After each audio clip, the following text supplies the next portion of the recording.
Hello friends, today I am delving deep into the exciting world of brain-computer interfaces. Are we on the verge of unlocking vast new levels of human potential, or are we all on the verge of losing our minds? Let's find out, and make sure you stick around till the end, where I'll be looking at some real-life BCIs that are operating today. First of all, what is a brain-computer interface? So a BCI, brain-computer interface, is a system that allows for direct communication between the brain and the external device. So that means they literally talk to your actual brain, and a computer can read what it's saying and can do something with that information. They can be used for a variety of different purposes. Typically, they're used to treat medical conditions where the brain can't speak to the rest of the body effectively. BCIs work in a bunch of different ways, but essentially they can be boiled down into two distinct categories. Ones that are outside the head, using things like EEG to monitor the electrical activity in your brain in a broad sense. The others are more direct, and they use what's called a microelectrode array. Now, this is where it gets weird. A microelectrode array is a set of thousands of tiny little wires that are placed directly onto your actual freaking brain, and they monitor the electrical activity that's going on in there. The way they do this is by looking at the changes in voltage between the inside and the outside of your brain cells that happen when you're thinking. So your brain cells are just series of different electrical impulses moving from one cell to another through things called synapses. The microelectrode array will look at the voltage difference in those cells. So it's, as you can probably already tell, pretty wild. So what are some of the benefits of BCIs? Well, they have a vast potential for good. They can help people with disabilities regain control over their bodies. So this is, as I was saying earlier, about ways that the brain is not currently speaking to other parts of the body very well. BCIs can help with that. They can understand what the brain's trying to do, and then they can relay that information somewhere else. One famous example of this is the work done by a company called Braingate, which has allowed people with paralysis to control computer cursors or robotic arms just by thinking about it. You may have seen some of this stuff in the news. It's pretty crazy. Recent research suggests these systems are not far from real-world applications.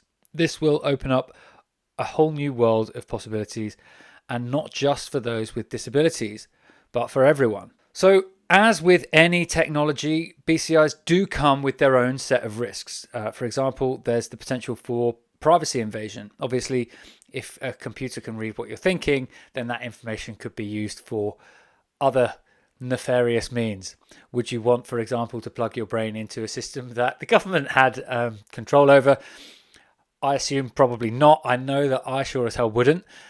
So that there is that privacy issue potentially in future. I don't think we're there yet. Our thoughts, memories, experiences are possibly the most private things we have. So if they could be accessed by others, I do think that that would be a worry. There's also a risk of hacking. So, in the same way that your laptop can get hacked now, this is quite sci-fi, but who knows, in the future, somebody might be able to hack your brain, or certainly they might be able to hack the appendages that your brain is being used to control. If you say one of these people who are using BCIs to control prosthetic limbs, for example. There is also the risk that invasive BCIs, i.e. the ones that attach directly to your brain, do have higher risk than the external ones, for obvious reasons.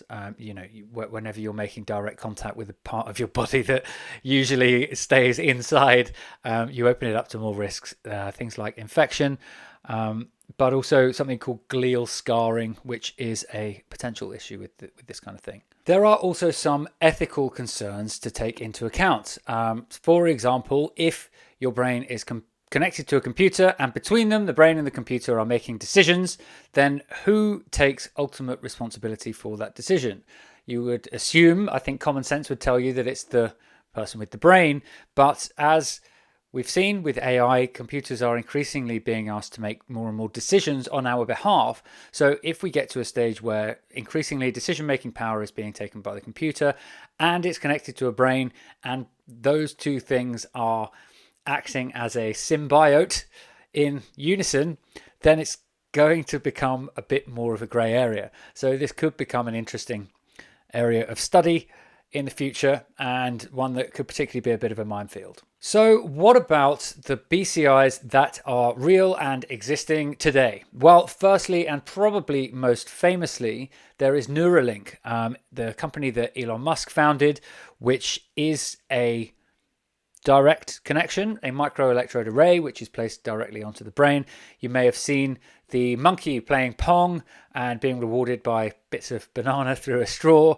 This clearly is a very promising one. And Elon has spoken a lot about the fact that he's worried about the growth of AI, and he feels like this is something that will help humans keep up with it, which I think is a super interesting take and kind of makes you think even more deeply about those ethical considerations. Braingate is another one.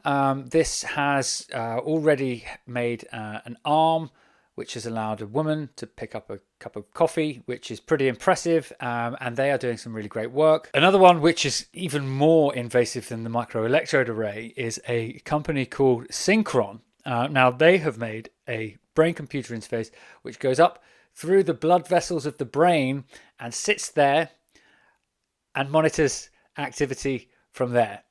This really is crazy sci-fi, and super excited to see how that goes. They clearly are doing some really impressive work as well. Again, in the medical field with patients who are unable to have executive function over their entire bodies for whatever reason. This brain-computer interface is helping there. So, are we all on the verge of losing our minds? Well, not quite. But as we continue to explore the possibilities of BCIs, it is essential that we remain cognizant of the potential dangers and ethical issues.